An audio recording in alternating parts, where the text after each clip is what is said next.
Hi, everyone. I'm Steve. I'm here with Victor Brote, and we're going to talk about the widow's mite.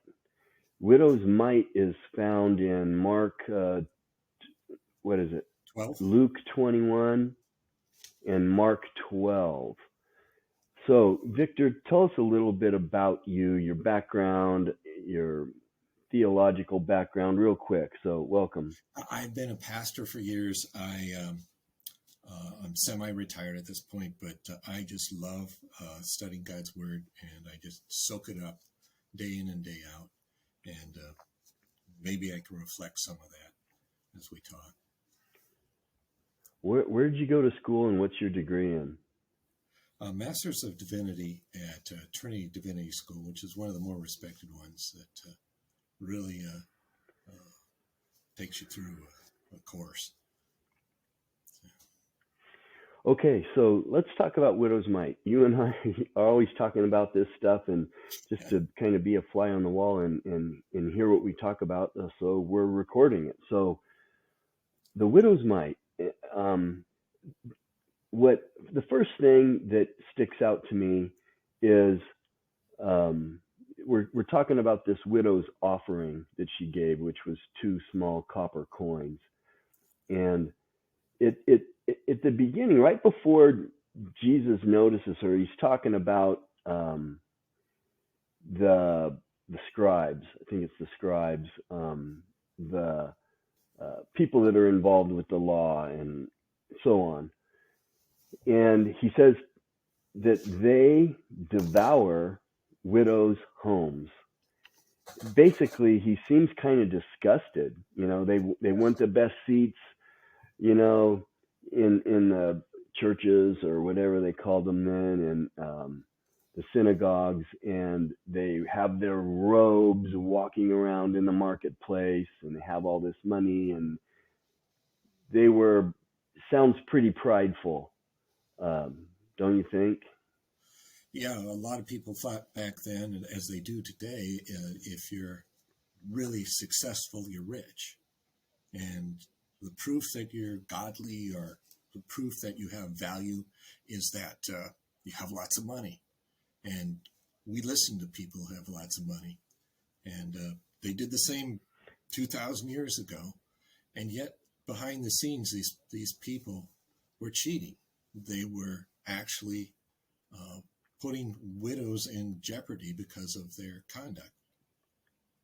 And it's a terrible, Yeah, crazy thing. there was there there had to be some thought in that people thought that, because Paul dispels that, 1 Timothy chapter 6. He says godliness is not a means to gaining wealth, basically is what he says.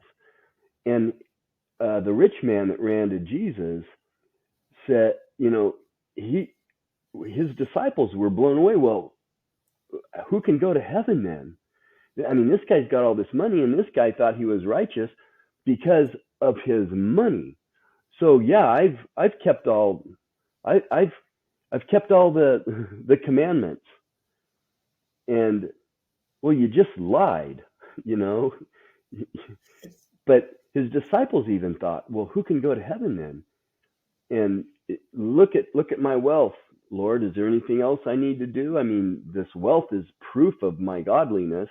So I think that they were people that thought that way. And, look how cool I am while you're actually devouring widows' homes. Unbelievable. Yeah.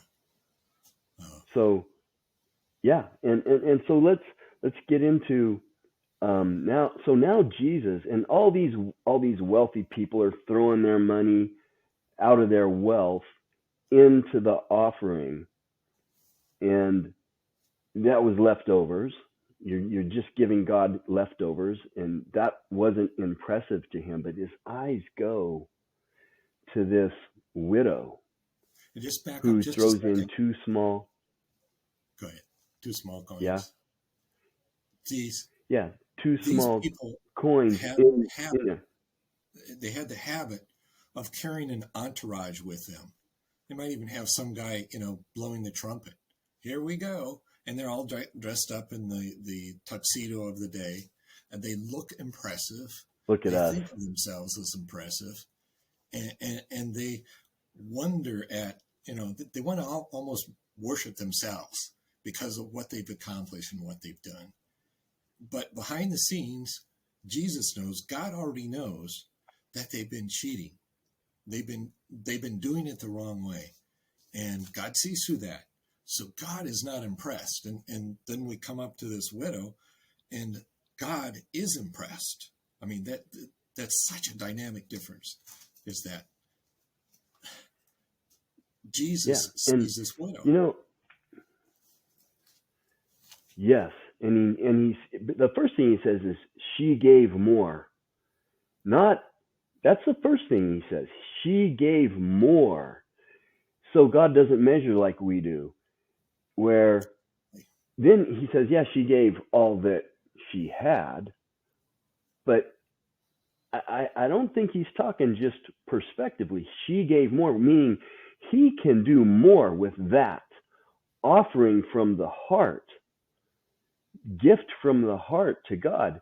And it's interesting because I don't think what these rich people were throwing in were nothing. And then as you keep reading on past the widow's mite, they talk about, these offerings are what built this beautiful temple, right? And all the money that all these people are throwing in has built this spectacular temple. And Jesus says, that's nothing. Not one brick will remain on the other, not one stone. It's nothing.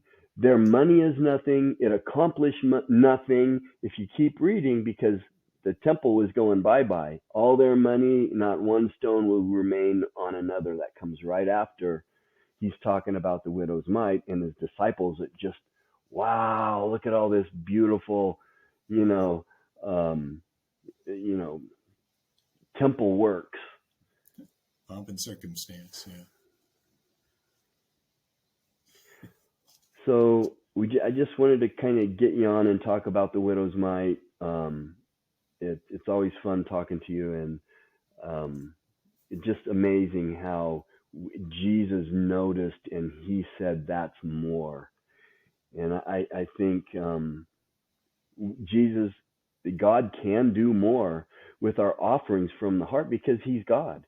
It's not about this much money or this much money, but he'll do something with that widow's offering from the heart, and our offerings from the heart are much more valuable and can accomplish much more in the kingdom. I agree so much. Well, thanks for being here today, Victor, and we will talk soon. Okay.